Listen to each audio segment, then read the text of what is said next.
again, thank you so much for inviting me, Pastor Grace.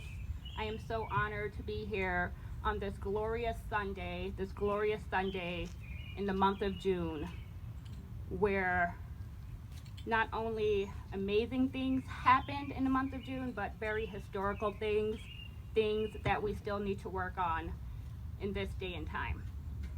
My name is Kimone Hendricks.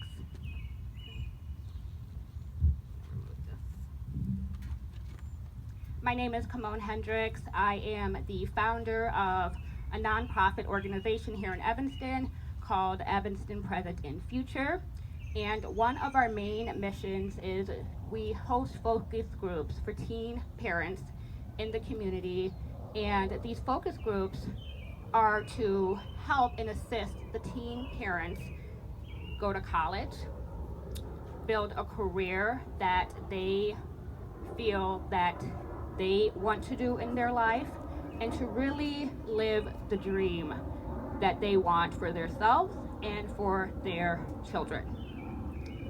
Another thing that we do in my organization is events like Evanston's first Juneteenth parade.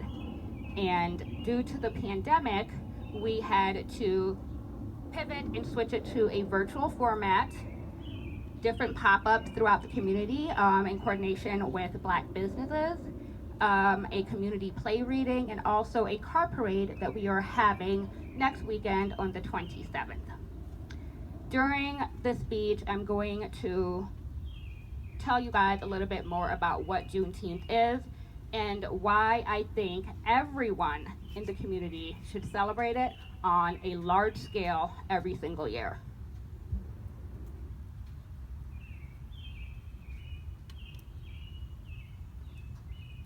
On June 19, 1865, 2.5 years after President Abraham Lincoln's historic Emancipation Proclamation, U.S. Major General Gordon Granger issued General Order Number 3, which informed the people of Texas that all enslaved people were now free.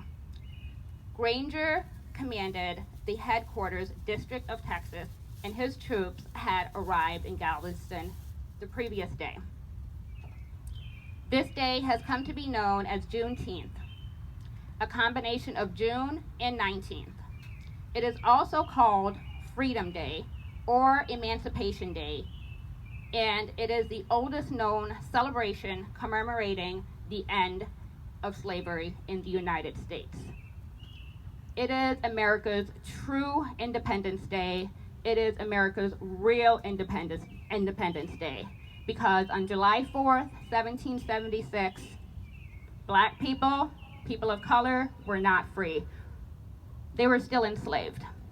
So now I would like to read out loud to you all the General Order Number 3 that was read to the enslaved people and also written and plastered over different areas in the community that they were able to read the news that they were now free. And also, just to be clear, it was approximately 250,000 slaves that did not know it was now illegal to own slaves in America. And it took 2.5 years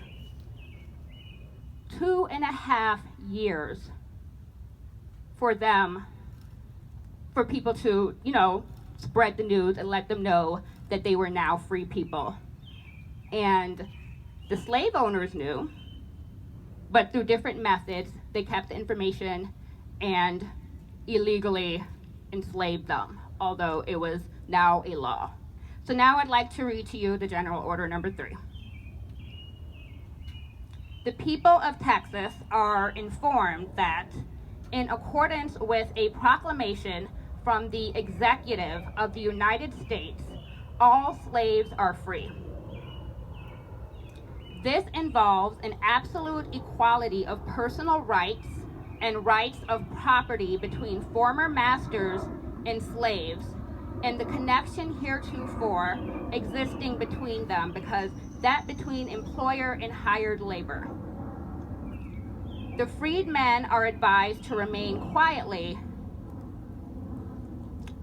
remain quietly at their present homes and work for wages. They are informed that they will not be allowed to collect any military post and that they will not be supported in idleness either there or elsewhere. While the order was critical to expanding freedom to enslaved people, the racist language used in the last sentences foreshadowed that the fight for equal rights was far from over. That is why we here in the Evanston community need to celebrate Juneteenth. The celebration of Juneteenth